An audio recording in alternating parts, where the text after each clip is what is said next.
पहले शुरुआत करते हैं अमित जी मुद्दों पर।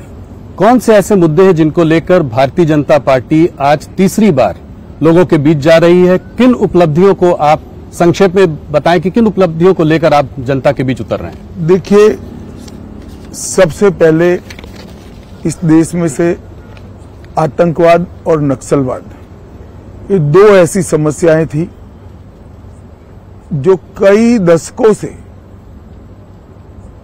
देश के लोकतंत्र के लिए और देश के डेवलपमेंट के लिए नासुरू बनी हुई थी। नरेंद्र मोदी जी ने 10 साल के अंदर लगभग आतंकवाद से 100% निजात पाई है और नक्सलवाद से आप कह सकते हैं 95% तक इसको समाप्त कर दिया है।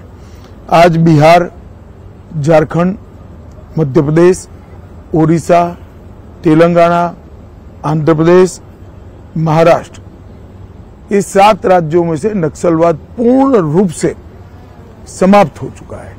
छत्तीसगढ़ के 4 जिलों में बचा है, वहां पर भी अब भारतीय जनता पार्टी की सरकार बनी है और विगत 3 महीनों के अंदर ही लगभग 100 नक्सलवादी मारे गए।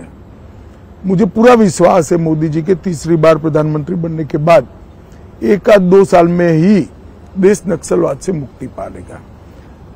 दूसरा बड़ा इश्यू है, देश की इकोनॉमी सब दृष्टि से चरमराई हुई थी। पॉलिसी बनती ही नहीं थी, उत्पादन की गतिविधियां बड़ी मंद पड़ गई थी, निर्यात ओंधे मुंह गिर रहा था, देश की सारी सार्वजनिक बैंकों की बैलेंस शीट भी न बन पाए अगर सच्ची बनाने जाए, इस प्रकार की स्थिति थी। महंगाई आसमान को छू रही थी और कुल मिलाकर बजट के 16 पैरामीटर्स नेगेटिव दिखाई पड़ते थे। 10 ही साल में मोदी जी ने ये परिदृश्य को पूर्णतया बदला है। शेयर बाजार आज आसमान को छू रहा है। एफआईआई के सेलिंग के बाद भी भारतीय म्यूचुअल फंडों ने बाजार को ताकत दी है। पीएलआई स्कीम के कारण और एक मजबूत इकोसिस्टम के कारण भारत फेवरेट डेस्टिनेशन मैन्युफैक्चरिंग के लिए पूरी दुनिया में बना है जी।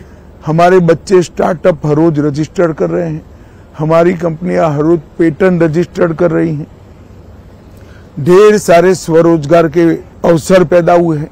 सभी की सभी बैंकों की बैलेंस शीट आज बहुत अच्छी बन चुकी है। इंडस्ट्रियल ग्रोथ के जितने भी पैरामीटर्स हैं वो 25 साल के टॉप मोस्ट मार्किंग पर हैं। एक्सपोर्ट रिकॉर्ड तोड़कर आगे ही बढ़ता जा रहा है। इसी प्रकार से फ्यूचर में जो कुछ क्षेत्र आने वाले 25 सालों तक दुनिया भर की इकोनॉमी को ड्राइव करने वाले हैं, वो सभी क्षेत्रों में भारत आज पायनियर बन चुका है। जैसे ग्रीन हाइड्रोजन मैन्युफैक्चरिंग थोड़े लेट है, मगर semiconductor, electrical motor vehicle, battery का उत्पादन, अंतरिक्ष का क्षेत्र, लेट होने के बावजूद मैं फिर से कहना चाहूंगा डिफेंस भी। इस प्रकार के कई क्षेत्रों के अंदर जो आने वाले 25 साल तक दुनिया की इकोनॉमी की दिशा और दशा तय करने वाले हैं, वहां आज भारत एक मजबूत फाउंडेशन डाल चुका है और ये फाउंडेशन पर एक बड़ी इमारत होनी है। तो इकोनॉमी भी सुधरी है, सुरक्षित भी हुआ है। देश 11वें नंबर का अर्थतंत्र था, आज 5वें नंबर का अर्थतंत्र बना है। गांव हो या शहर, जंगल हो या रेगिस्तान, सागर किनारा हो या शहर हो, हर जगह इंफ्रास्ट्रक्चर के डेवलपमेंट के काम हो रहे हैं। आज 10 लाख करोड़ का इंफ्रास्ट्रक्चर का खर्चा भारत के बजट में आम बात बन चुका है। जीएसटी कलेक्शन और डायरेक्ट टैक्स कलेक्शन अपने सारे रिकॉर्ड स्वयं ही तोड़ते जा रहे हैं। देश के अंदर सीमाओं को चौक चौबंद करने का काम भी नरेंद्र मोदी जी ने बहुत अच्छी तरीके से किया है। जनता में भारत का भविष्य उज्जवल है, इस प्रकार के विश्वास का निर्माण करने की नेतृत्व की जो जिम्मेदारी है, नरेंद्र मोदी जी को इसमें बहुत अच्छे तरीके से सफलता मिली है।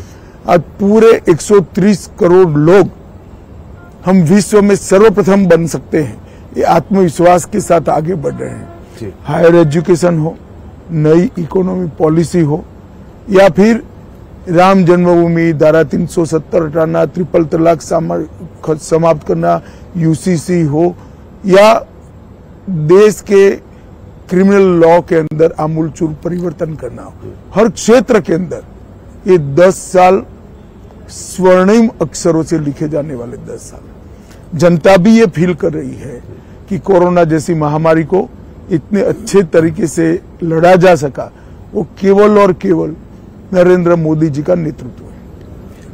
आपकी आर्थिक और इकोनॉमिक पकड़ भी बहुत अच्छी है, आपने बहुत विस्तार से इसका जवाब दिया। मेरा एक सवाल है इससे रिलेटेड, जब ये कैंपेन की शुरुआत हुई थी पिछले कुछ महीनों से, सरकार इकोनॉमी की बात कर रही थी, डेवलपमेंट की बात कर रही थी, जो चीजें अभी आपने बताई इसकी बात करके जनता के बीच जा रही थी। पहले चरण